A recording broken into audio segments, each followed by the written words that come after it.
چند جور بلبل داریم، خیلی سریع بگم اگر ندونی جالبه برای اونایی که هرگام نمیدونن.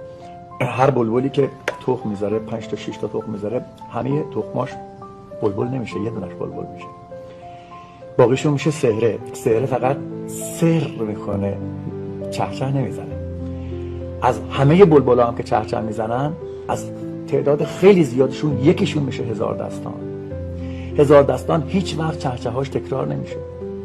من توی همین لس آنجلس توی خونه تو راسکو بولوارد ضبط صوت گذاشتم با دور یواش، یه چیزی مثل 14 ساعت ضبط کردم. از این 14 ساعت 2-3 ساعتش رو بلبله میخونده، یک دونه شبیه همون یکی نبوده. اینا هزار دستانن. بلبلای دیگه پترن میخونن 7-8 تا، باز برمیگردن اولی رو میخونن، یا نامرتب میخونن ولی همون 7-8 تا رو فقط میخونن. هزار دستان هیچ وقت خودش رو تکرار نمیکنه در تمام عمرش. عید، بهار، اینا میان بیرون.